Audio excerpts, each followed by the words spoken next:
Ryan Rishaug alongside Frank Seravalli and Jamie McLennan here at the NHL All-Star Game. Guys, we're 1 month out from the NHL trade deadline. Let's take a trip through the Western Conference and check in with all the Canadian teams. Frank, starting with the Winnipeg Jets, where Kevin Cheveldayoff was dealt a pretty tough hand at the start of the year on his blue line with the likes of Dustin Byfuglien and Jacob Trouba's situations.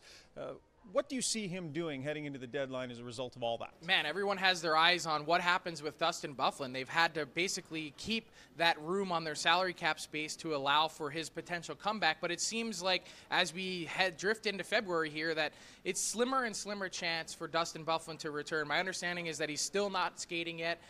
There was hope that he would be back on the ice at some point in January. That hasn't happened. And so the other part is he's probably unlikely to be traded. So the fun part that Kevin Cheveldayoff can now sort out is what do you do with all that space, $7+ million that you had allotted for Dustin Byfuglien. My sense is if the Winnipeg Jets wanted to add, it would probably have to be a player with significant terms so that they could shore up their salary cap moving forward. We can go back and talk about all sorts of different things that they would have done last summer differently had they known that Dustin Byfuglien would be sitting out. But man, there's really a blank canvas for Kevin Cheveldayoff now with what he wants to do if that is indeed the case. This was the ultimate jam job for me, if you ask me, because Kevin Cheveldayoff did nothing wrong here. Coming into the season, yes, it was a personal situation with Jacob Trouba. No problem. You get Pionk back. Pionk's a really good young player. He's going to fit in. He's under cost control. But the Dustin Byfuglien situation, you couldn't see that coming. So he's been patient. He's allowed things to sort out in-house, and this guy still can't sort it out. I think it's frustrating. The guys in the room guaranteed have to be frustrated because there's nights where their defense is very thin, and they're thinking, probably on the bench going, we could use a guy who could play 25 minutes in every different situation. Oh yeah, he's not sure if he wants to play hockey.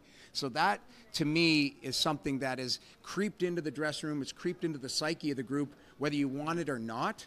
So big picture, Cheveldayoff's done nothing wrong here. Paul Maurice has done a fantastic job. We've talked about some of the players this season. Hellebuck's been brilliant, but ultimately they have to move forward and try and replace that, and down the stretch try and make the playoffs based on something that happened where they had no control with. Well, and that's been the best part about this season for the Jets is that they've been competitive in spite of all that. I mean, this season could have gone off the rails really quickly starting in October and November. Largely on the back of Hellebuck, they've been there. But now, if you're Cheveldayoff, how do you find a way to reward this group that's kind of battled through that while also still keeping in mind your bigger plan that you've had for this team in terms of what they've been building for? All right, moving on to the Edmonton Oilers. I live in Edmonton. I cover that team, and each night I watch them play, I see Riley Sheahan, a very good fourth-line center, playing in the number 3 spot. You'd have to think adding a third-line center would be a priority for Ken Holland and the Edmonton Oilers. Frank, what's your sense of that debate versus the skilled winger that we also know they would like to find on the wing? Yeah, I mean, there's multiple holes that you could fill. I mean, maybe the ideal situation is go out and get a guy that can do both on any given night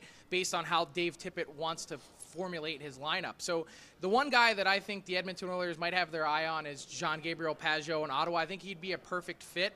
The question is, what's it going to cost? He's had such an excellent season and really exceeded expectations a career year. The price is probably going to be pretty high because he's also a proven playoff player. First-round pick, right? Yeah, so then you're saying, well, if you're the Oilers, this is a team that's exceeded expectations in its own right. How do they reward that group while also still keeping in mind Ken Holland's bigger picture that he's wanted to build on? I agree with the centerman scenario, but I also agree that it has to be a top 9 forward, period, that you could just move around the lineup. We see Tip trying different combinations with Draisaitl and McDavid.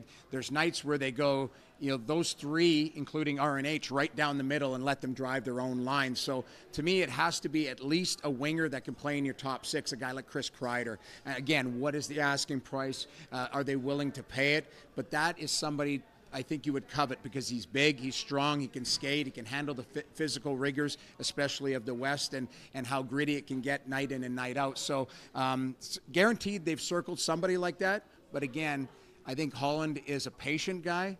He wants to kind of see what the marketplace will be. And then it wouldn't surprise me if he pulls a rabbit out of his hat. He's a veteran guy, and he always seems to come up smelling like a rose. Personally, I love the work that he's done. And he's seen 2 sides of his team this year. They were great to start, then they hit the ditch. Yeah. They've pulled out of the nosedive. I think he's going to wait right till the deadline to decide how many chips to push into the middle. Let's move to the Vancouver Canucks. Some of the best young talent in the National Hockey League we're seeing in Vancouver. A great system that's being built. What do they do heading into this deadline? How much are they willing to gamble? Well, for me, it's the same scenario as Edmonton. Top 9 forward. Brandon Sutter's been a guy who's been banged up and hasn't been that trustworthy just based on physical attributes. Like, to me, I think if you could add somebody else to the depth of that group, that slots the fourth line perfectly. Travis Green can now move players around the lineup and feel very comfortable. Is JT Miller one of the best acquisitions in the offseason? No question about that. Fantastic. Yeah. He's been great there. The young players have taken another step. Louis Eriksson actually seems to have a little bit of legs in life right now. There's, I think a lot of people felt he was on his last legs or life support as far as his career, but he's been hanging in there. So just add another guy up front that can help out that group. I think there's two things standing in the way from the Canucks making a really large acquisition. One is they don't have their first-round pick from that Miller trade, and two is cap space. You know, you look at some of the contracts that they've had. They were also dealt a tough hand with Roberto Luongo and the cap recapture, adding $3 million to their sheet this summer.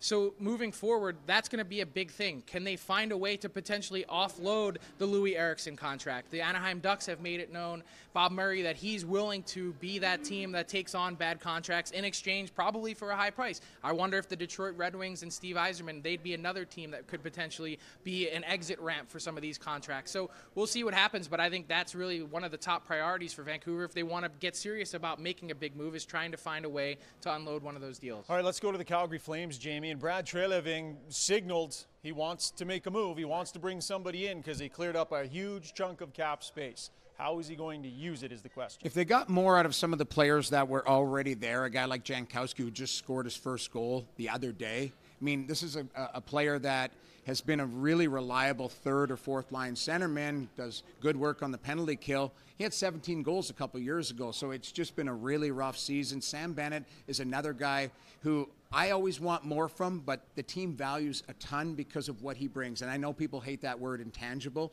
but that's what... They'll like it in the playoffs. They do, and that's the thing. You have to be very careful with a guy like Sam Bennett because he's a gamer, and he wants to play in those big games, but he hasn't had statistically kind of a season that you're like, oh, right, this is a guy that you want to build around. So I think it's just adding another forward. Again, I said it about Vancouver, I said it about Edmonton, but Calgary would be adding another forward as far as depth and somebody who can move around that lineup. One thing we know about Brad Treliving is that he loves to go big game hunting. It seems like any guy that ends up being moved, they're in talks with Calgary at some point. So this is the window for Calgary to win. It's wide open. This obviously this season hasn't unfolded quite the way that they expected it to, but I'd imagine with the age of some of their defensemen and also the contracts, you don't have many years to make hay, and so this is one of those opportunities for Calgary, and I'd expect Brad Treliving to be in the mix to acquire one of those guys for that exact reason. Doesn't always love the rental deals, but he loves making the hockey deals, doesn't he? 1 month away from the NHL trade deadline. It'll be lots of fun between now and then. We'll see how active this year's deadline is in a league where parity is definitely the key word.